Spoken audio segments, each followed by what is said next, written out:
Hey everybody, this is Joe Joseph, and this is the DailySheeple.com's Daily News Brief. So today, folks, I'm going to start off with an article that Daily Sheeple mirrored by John Rappaport over at No More Fake News. And the title of it is Fake News, Actors, Robots, Androids, Television Creations. I think this is a very important one to discuss because very often in our society, what ends up happening is, this all kind of started like post-Kennedy assassination, because that was the first real glaring event that happened that people openly questioned because it was just so blatantly false, the narrative that they were trying to push, vice what they actually saw with their own two eyes with the Zapruder film. That ended up going out and going viral, back in the 60s. And if you can think about it, things just didn't go viral back in the 60s, in the 70s, in the 80s. Not until really the age of the internet did things really go viral. I mean, you can look at isolated incidents like, for example, the race riots, of the 1960s. The movement of Dr. Martin Luther King. That kind of stuff went viral, but it was local. On a national scale, it didn't really happen so much. You had your mainstream news organizations that would push it out, or they would snuff it out. So it was very hard to get things to go viral back in the 60s. It's not to say it didn't happen, but there are very few incidences where it happened. Not like today where things go viral on a daily basis, on an hourly basis. There's always something that gets out there that maybe is of common interest to a lot of people. And so it's very easy to spread false narratives or fake news.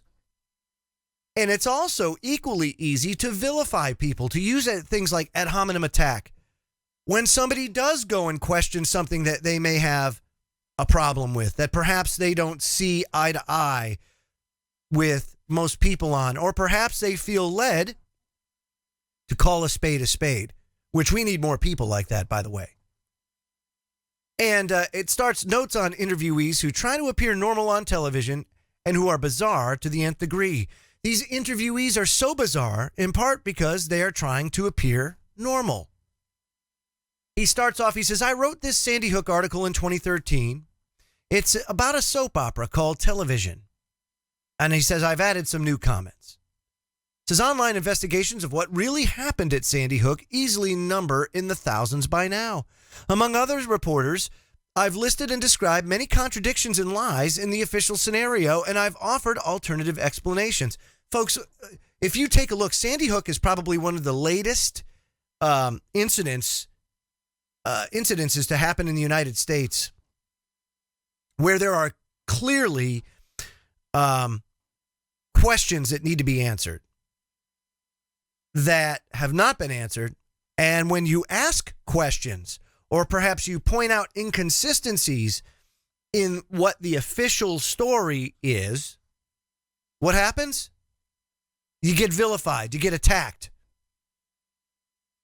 And that's exactly the strategy that's been going on since 1967, even before that. When, 1976, you had the Church Committee. Church Committee goes and unearths a lot of the activities the CIA's been doing. One of them was a memo that they issued that said, wow, we've got a lot of pushback by the public with regards to the Kennedy assassination. Oh, they don't believe what the Warren Commission's really putting out there. So here is a strategy that we all follow. Mainstream media, government agencies, judges, anybody out there. This is the protocol. You can search it. It's out there for the public because it was made public due to a Freedom of Information Act request. So it's out there in the public domain. You should check it out. And so if you question the official narrative, they give instructions on how to attack, on how to deal with that. One of them is label him a conspiracy theorist. There's nothing wrong with being a conspiracy theorist. Think about this. Conspiracy, just that word, is a lot more serious than people give it credit for. Why? My friends, you can go to jail for conspiracy. Just conspiracy alone, you can go to jail for. That's pretty serious. So if there is a conspiracy out there, and people can go to jail for conspiracy to commit murder, conspiracy to commit theft, we can go on and on. Then I would hope that people take it serious if somebody comes up or exposes a conspiracy. But John Rappaport, he continues, he says, people have concluded that no one was really killed at Sandy Hook. It was all faked. Or that the killing was real, but Adam Lanza wasn't the shooter, he was the patsy. Or that Lanza was the killer, compelled by psychiatric drugs, or a satanic group was behind the killings. Players in the federal government secretly contracted the killings in order to take guns away.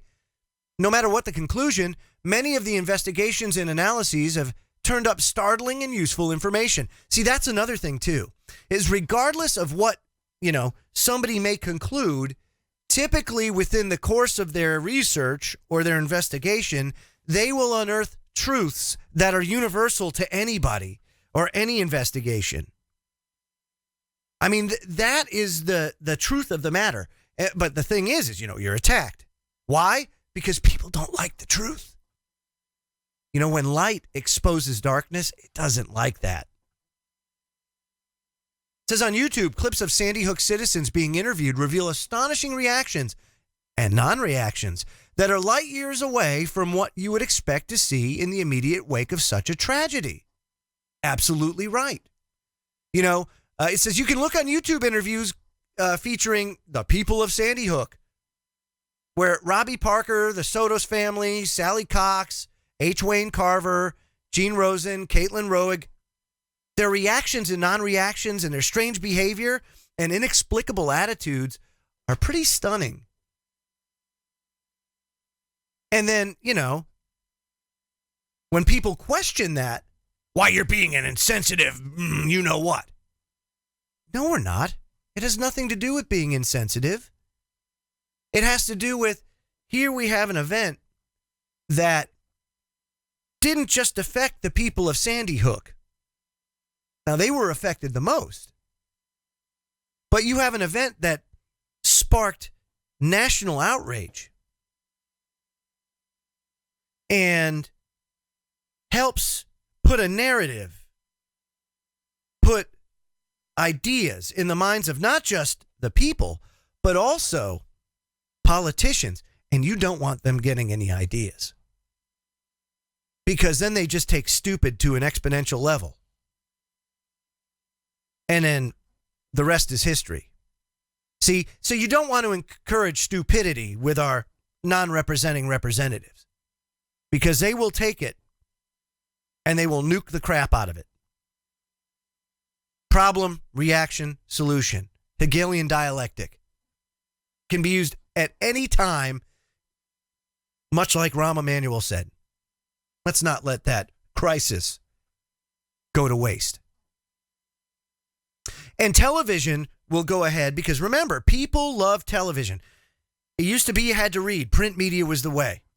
And then it morphed from there to television, and people ate up television when it came around because it's much more convenient. Because you have to remember, folks, people love the culture of convenience. If it can make your life easier, they like that. People like that. Having to put in any labor is crazy.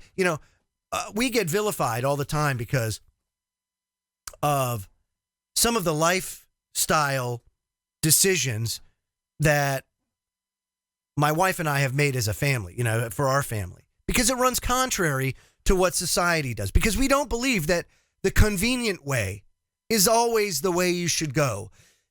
We don't believe that just because it makes your life easier doesn't, it doesn't always make it good. And sometimes we buy into the culture of convenience almost to a fault. And the government, the powers that shouldn't be, oligarchs. It doesn't matter. They know this. And so they take advantage of it. Now, in the 90s and on, there's clear evidence. Networks like CNN, like during the first Gulf War, they green screened a lot of the attacks that were supposedly happening. Oh, yeah, we got the incoming Scud missiles. It was all green screened. That's not to say that attacks didn't happen, but they certainly did embellish.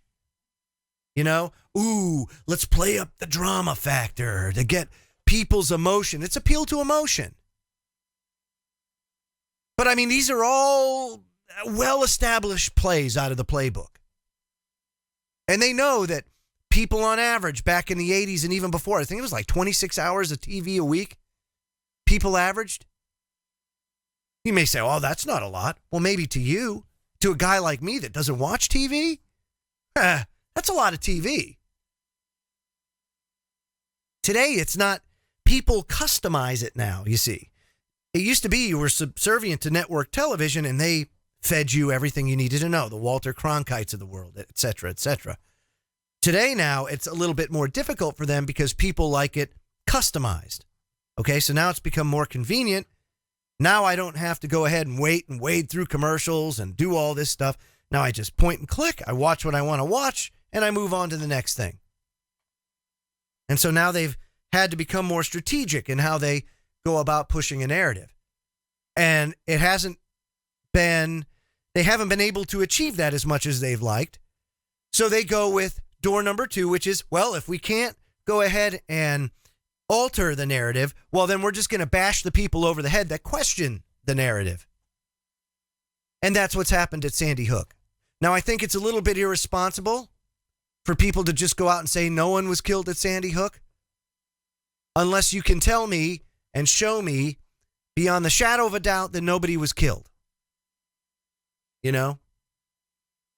Right now, you can't really do that. So to say that would be a little bit going over the top. But to say it didn't happen the way they said it happened, absolutely. You can certainly say that. There are plenty of things out there to question it. Same with 9/11. You have to be a moron to say that it happened the way the official narrative said it happened. I mean, you have to have not one brain cell in your body. And I can say that with an absolute certainty. Because there's enough evidence to say that. Visual evidence, scientific evidence, witness testimony. So it's not bad to say that that didn't happen. But what happens with 9/11? You question it, wham, you get attacked. Maybe not so much anymore because there's a lot of people that have come to Jesus and said, hey, wow, look at this. It didn't happen the way that they said it happened. Sandy Hook is one of those events that really tug at the heartstrings because the victims were children. And that makes it all the more difficult to deal with. And it also makes that people all the more defensive when it comes to that. But we cannot be let ourselves be clouded by that emotional outburst inside. You know, we can't allow that to happen. And we cannot allow that to make us accept something that just isn't true. And over time, that's happened to the point now we almost readily accept things because things in this world have gotten so horrific. Why? Not because it didn't happen before. These crimes have happened at many points in our history. That's not the problem. The problem is that never before in human history have we been able to pass information along so fast. And so much of that information is getting to people so fast, and it's unfiltered, and there's so much of it that really what we are witnessing, folks, is not the creation of a 1984-esque kind of world. Although you do have that Big Brother presence out there. But you're definitely seeing what Aldous Huxley wrote in the book Brave New World, because that's what's coming about. It's that vision of a utopian society that just doesn't exist. It's not a utopia. Well, maybe not to us. Maybe to them, but not to us. Down here at the bottom, it is no utopia for us. But that's what they want to do. They want to engineer it that way. And they have willing cronies that will do their bidding. You know, the powers that shouldn't be are very powerful, but it doesn't take much to buy people off. It doesn't. And, you know, these politicians, these bureaucrats have no regard for the law. They have no regard for the law. As a matter of fact, Breitbart has a piece. California State Senate leader says, why, half of my family's here illegally. Oh, really? Well, then why don't we just get rid of you now? I mean, seriously, listen to this. California State Senate president, the president of the California State Senate, pro tem, Kevin DeLeon, says last Tuesday that half of his family was in the country illegally using false documents and eligible for deportation under President Trump's new executive order against sanctuary jurisdictions. I mean, what? So why isn't this guy who took an oath to support, protect, and defend probably the Constitution of the United States and California and, you know, support the laws of there and all that kind of stuff, how is he not being brought up on some sort of dereliction or some sort of, I mean, that's criminal. Oh, yeah, half my family's here illegally. Oh, yeah? So why are you in a position of authority to go ahead and make legislation if you allow criminal type behavior?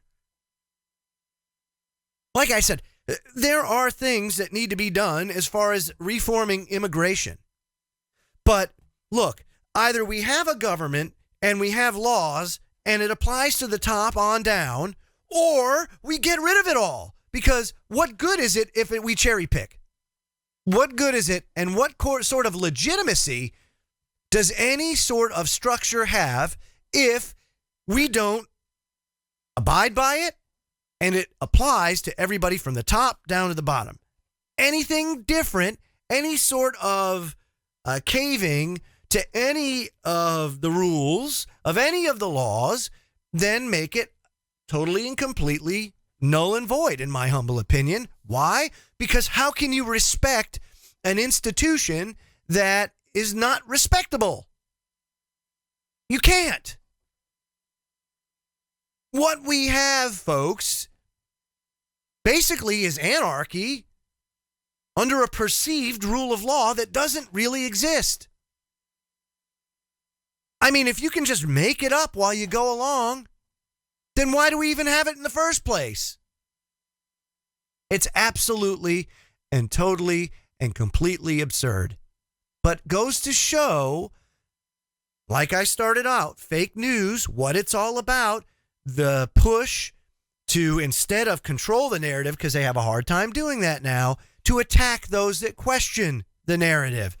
The fake news push, the attacks, the ad hominem attacks, you know, the appeal to emotion that they'll use in order to not only squash attack on these events or squash the questions, but also to help stoke the fires that enable people to attack those that question. Because again, nobody likes the truth these days. And if you think about it, folks, we teach children from the very earliest age that it's okay to lie. At their very first birthday, if you will, you know, their very first Merry Christmas, Santa's coming. Hey, the Easter Bunny. Oh, hey, Cupid. We teach people, we teach our children that it's okay to lie. If it's wrapped up and cute and cuddly, it's okay to lie. If it makes you feel good, it's okay to lie. If what you see is making you feel bad, well then just lie and cover it up. Make the pain go away. And we have a very easily controlled masses. The masses are just totally and completely controlled now. Because instead of confronting the truth Instead of starting on a foundation of bedrock, we start off our children on a foundation of sand. And on a foundation of sand, a house can't stand. I'm Joe Joseph. This was the DailySheeple.com's Daily News Brief, and I'll have one again for you tomorrow. Have a great day, everybody. Take care.